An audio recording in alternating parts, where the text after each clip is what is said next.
Hi hello friends, welcome back to my channel. Friends, video ಬಂದು ಗ್ರಾಮ ಪಂಚಾಯತಿಗೆ ಸಂಬಂಧಪಟ್ಟಂಥ ಪಂಚಾಯತ್ ರಾಜ್ಗೆ ಸಂಬಂಧಪಟ್ಟಂಥ ಕ್ವಶನ್ಸ್ಗಳನ್ನ ನೋಡ್ತೋಗೋಣ. ಸೊ ಫಸ್ಟ್ 10 ಕ್ವಶನ್ಸ್ ನಾನು ಕಂಪ್ಲೀಟ್ ಮಾಡಿದ್ದೆ.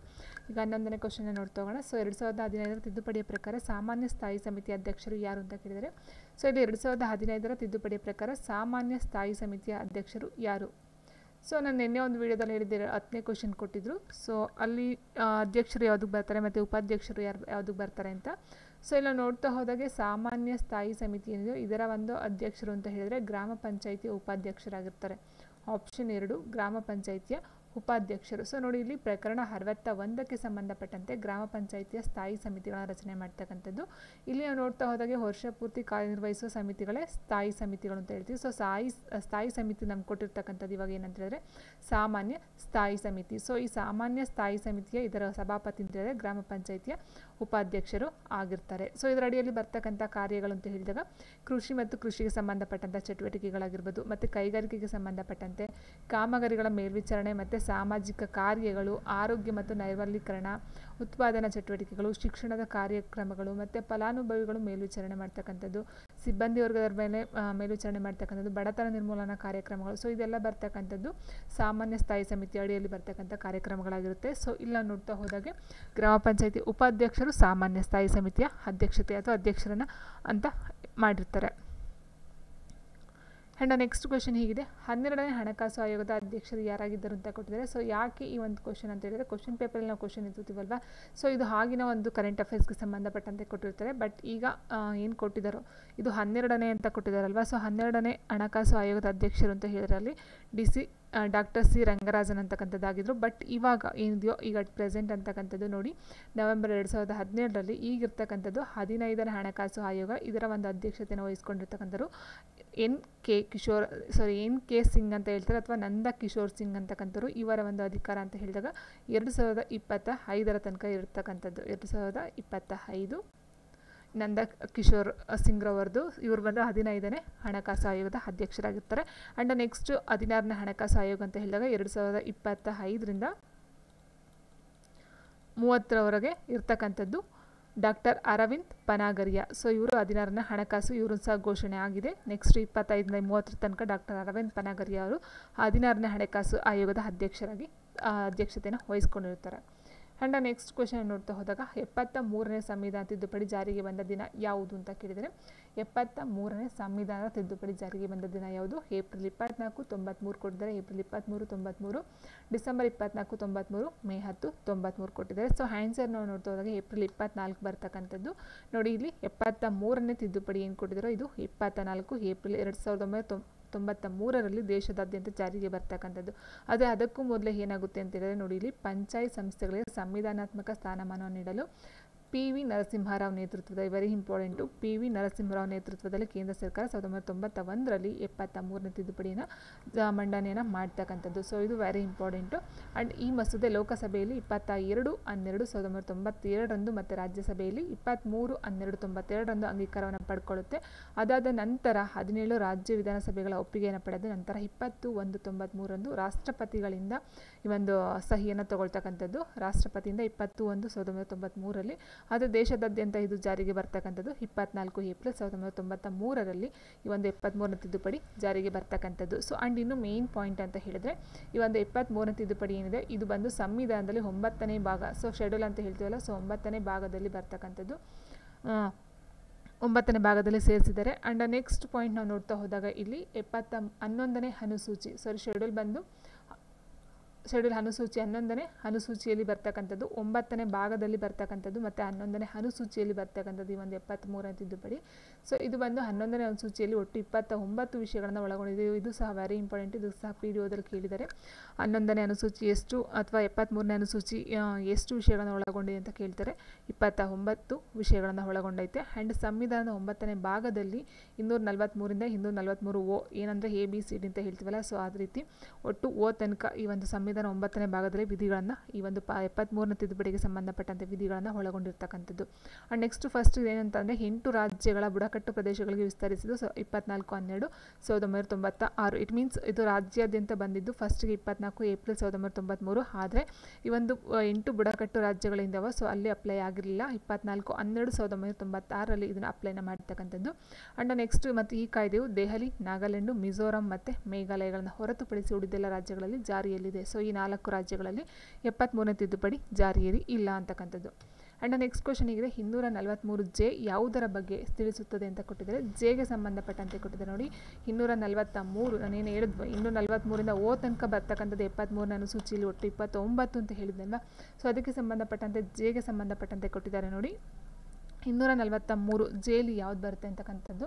ಸೊ ಜೇಲಿಂದ ನಾವು ನೋಡ್ತಾ ಹೋದಾಗ ಇಲ್ಲಿ ಪಂಚಾಯಿತಿಯ ಲೆಕ್ಕಪತ್ರಗಳ ಪರಿಶೀಲನೆಗೆ ಸಂಬಂಧಪಟ್ಟಂತೆ ಬರ್ತಕ್ಕಂಥದ್ದು. ಸೊ ಆಪ್ಷನ್ ಡಿ ಏನಿದೆಯೋ ಪಂಚಾಯಿತಿಯ ಲೆಕ್ಕಪತ್ರಗಳ ಪರಿಶೀಲನೆ ಬಂದು 243 ಜೇನಲ್ಲಿ ಹೇಳ್ತಕ್ಕಂಥದ್ದು. ಆ್ಯಂಡ್ ನೆಕ್ಸ್ಟ್ ಬಂದು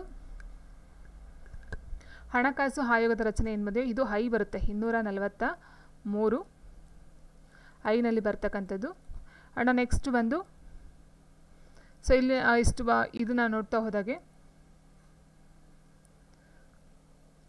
ಇನ್ನು ತೆರಿಗೆ ವಿಧಿಸಲು ಹಾಗೂ ನಿಧಿ ಸಂಗ್ರಹಿಸಲು ಪಂಚಾಯಿತಿಗೆ ಅಂತಕ್ಕಂಥದ್ದು ಇದೆಯಲ್ಲ. ಸೊ ಅದ್ರ ಜೊತೆಗೆ ಪಂಚಾಯಿತಿ ಅವಧಿ ಬಂದು ಈಗೆ ಬರ್ತಕ್ಕಂಥದ್ದು.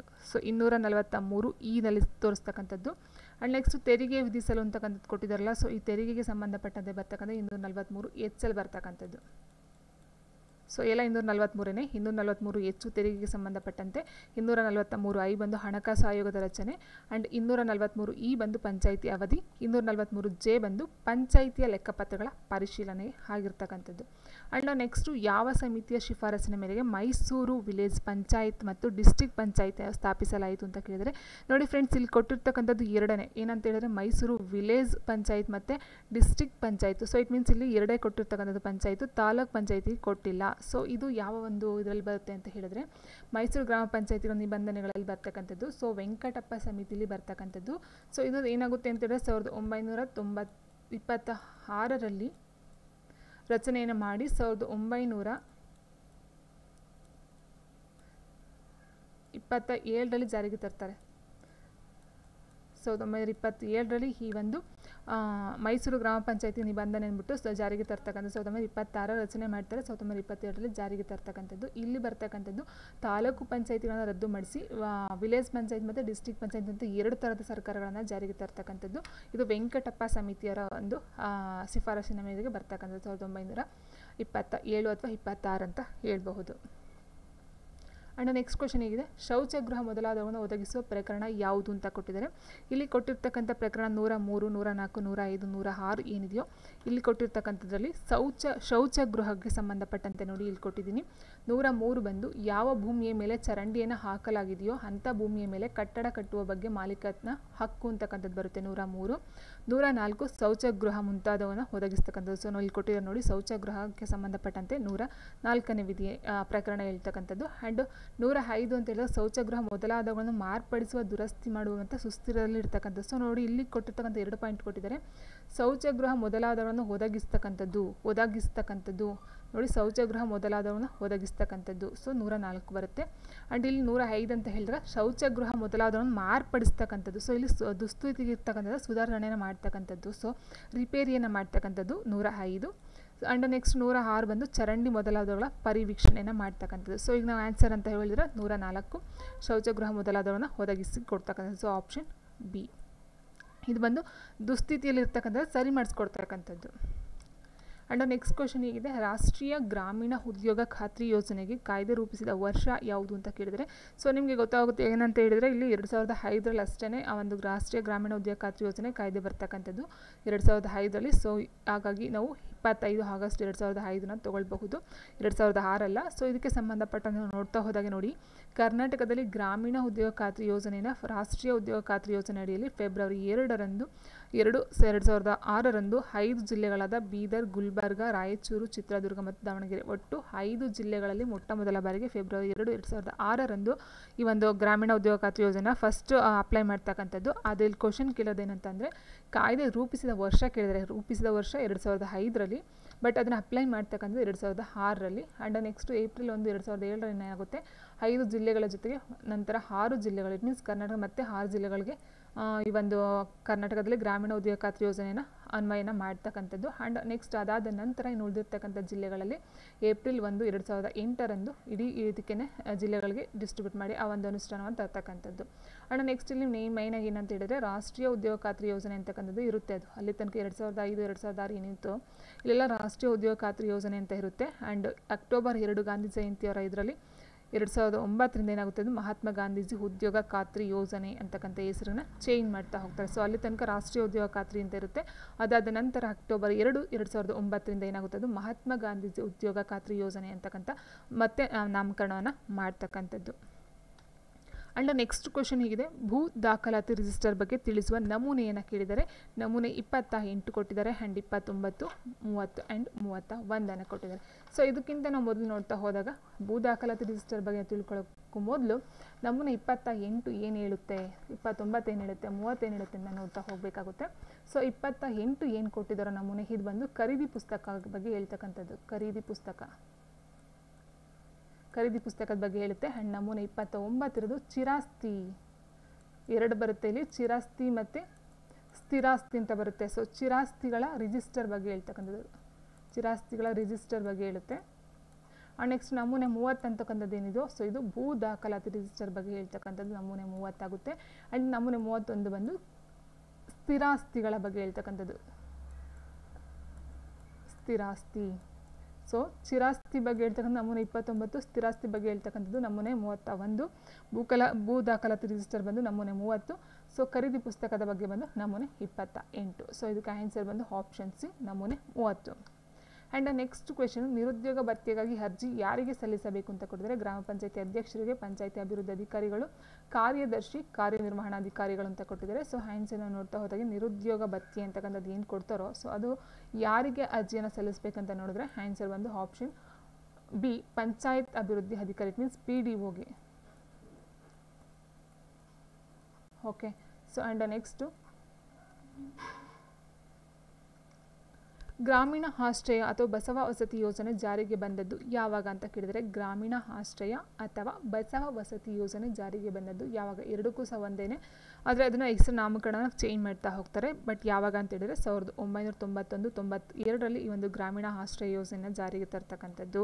ಸೊ ಇದರ ಪ್ರಕಾರ ನೋಡ್ತಾ ಹೋದರೆ ನೋಡಿ ಇಲ್ಲಿ ಗ್ರಾಮೀಣ ಆಶ್ರಯ 1991, 92 ಜಾರಿಗೆ ತರ್ತಾರೆ. ಇದರ ಒಂದು ವೆಚ್ಚ ಅಂತ ಹೇಳಿದರೆ 1,20,000 ಕಟ್ಕೊಡ್ತಕ್ಕಂಥದ್ದು, ಇಟ್ ಮೀನ್ಸ್ ಮನೆಗಳಿಗೆ ಕಟ್ಕೊಡ್ತಕ್ಕಂಥದ್ದು.